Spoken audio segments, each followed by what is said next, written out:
Hey there everyone.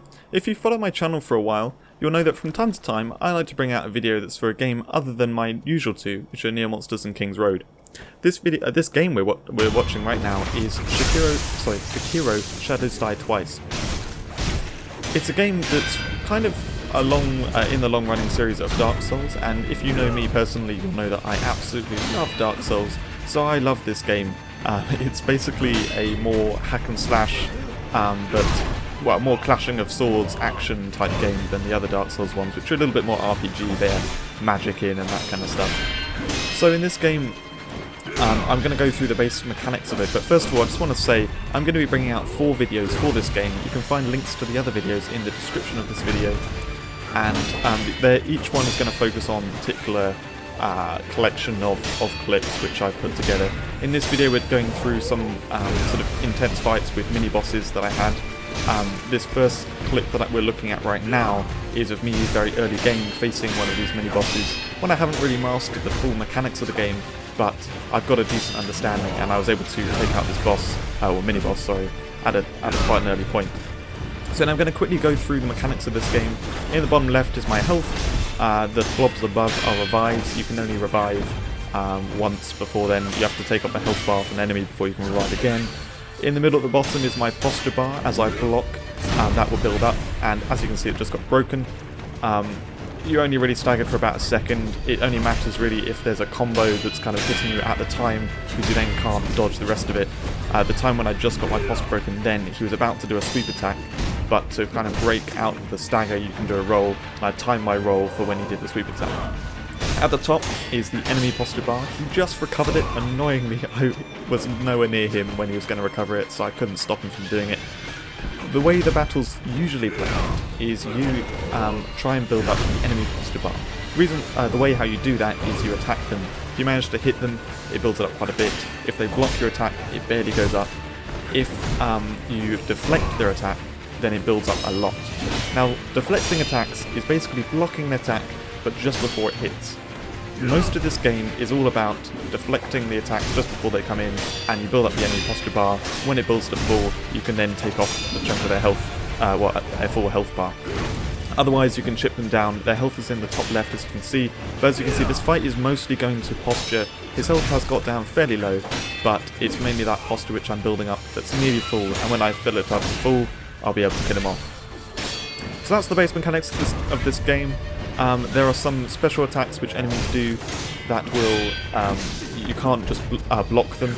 You can still deflect them if you time that right, but otherwise there are certain ways you can counter them, which we'll get into a little bit later on. So really annoying, the enemy was so nearly dead, and I'm actually out of healing, and he killed me, but luckily I had that revive, so I was able to get up and finish him off. That was so satisfying after about an hour and a half of facing that mini-boss. Finally got to do it.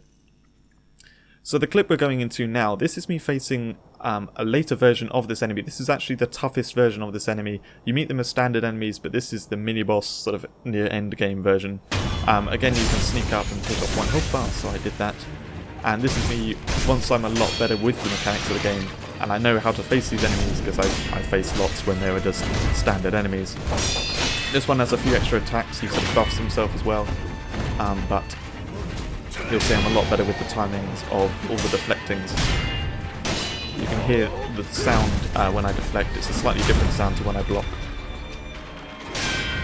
That there was a sweep move which I was able to, the way you counter it is you jump up and bounce on the head, or basically jump on the head, and it's probably the easiest to counter, especially this particular enemy. You can really see it come in.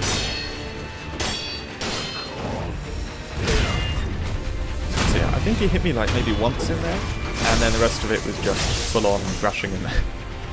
Very, very satisfying when you get good at this game, and it may not be so noticeable if you're not really into this game and you don't know what it looks like. The difference between me playing in the first clip there compared to the second clip, but it really does make a difference when you get good at this game. So this clip we're looking at now, this is arguably the hardest mini-boss in the game. It's a harder version of a mini-boss which you faced earlier on, similar to what we just watched with that ninja-type enemy.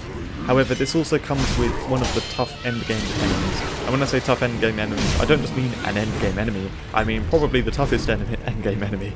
and you face them in an arena which is really awkward because if you back up over where I have now, you actually can't really run anywhere, it's a dead end, so trying to get out of here, it's a little bit tricky, you have to jump off the wall, and that's not totally reliable. The mini-boss has enormous reach with its spear, which makes it really awkward, and it does loads of unblockable attacks like that one there. So my strategy here is to take out the small enemy first. It only has 1 health bar, and ouch, yeah, if you get hit, all your health goes. It's pretty nasty. So I'm getting cornered really badly here. Somehow I managed to get out of it without getting hit. But yes, annoyingly the enemy I want to hit keeps sort of staying behind the mini-boss. Makes it quite difficult to do this in any kind of reasonable time. I got poked there by that unblockable attack. I tried to dodge, but just mistimed the dodge. If you do dodge, there's a slight section of iframes, that is invincibility frames, where you won't get hit, you won't get hurt. But you have to be very, very close with that dodge. I went a bit greedy there, went for a hit, got poked by the mini-boss. And I got to jump out of there again.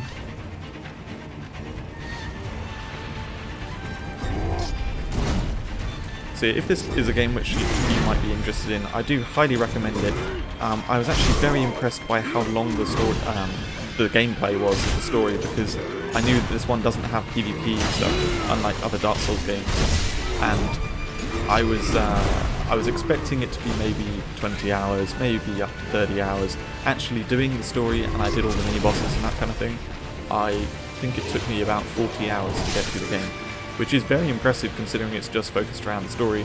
And then it has got New Game Plus and stuff where you can continue to level up your character and get all the skills and otherwise have fun. It goes tougher and tougher as you go up, and there's actually a couple of ways you can make the game tougher for yourself if you really want to challenge yourself. So yeah, just managed to run in there and take out the enemy. I knew I was probably going to get hit, but I just wanted to take out the enemy at that point. So now it's just me and the mini-boss.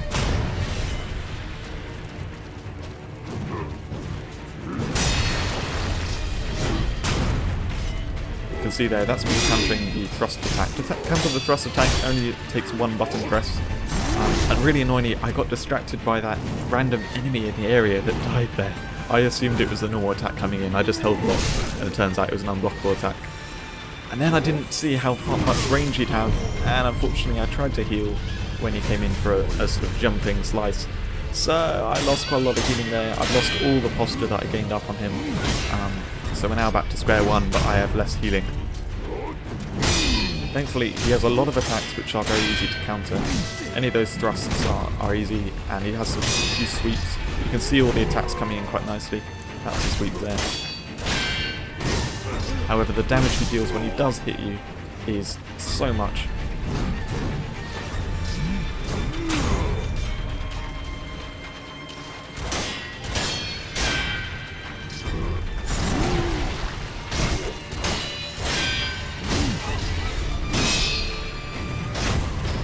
I wasn't sure if it was going to properly do the posture damage and counter the thrust when he was in so close to me there, so I actually timed a deflect to deflect his unblockable attack, and we got it done. Got rid of the first health bar, managed to do 2 thrust things there. You can see how much posture I managed to put him in already. If you counter those thrust attacks, he does a huge amount of posture damage there. Unfortunately, the stairs messed up my counter there. I'm pretty sure I tried to press the right button, but I was out of alignment and kind of awkwardly on the stairs. It didn't seem to pick it up properly. So I'm now down out of healing, and I'm so nearly dead. I've still got to go a whole sort of health bar. I want to say posture bar, because really it's the posture bar I'm fighting here. So I go into my menu to use a pellet.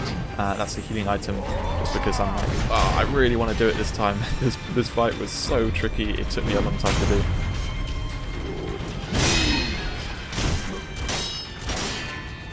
Thankfully, he did a sequence of attacks which was quite easy to counter. I rush in there, do the counter to that thrust, and take him out.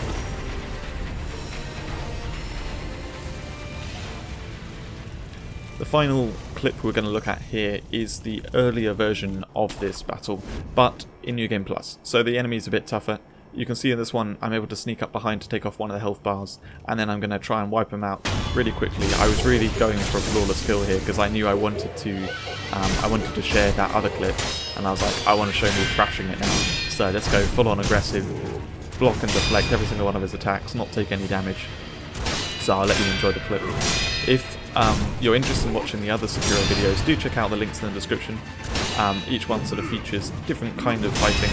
I didn't overdo it, and in fact I didn't share the final boss fight, which is the toughest fight in the game. But just from looking at the clip, it's not as entertaining to watch as some of the other clips which I managed to get, so try to do the best rather than flooding you with loads of Sekiro videos. So that was me thrashing that mini-boss in the earlier version. Thanks very much for watching, and I'll see you in the next one.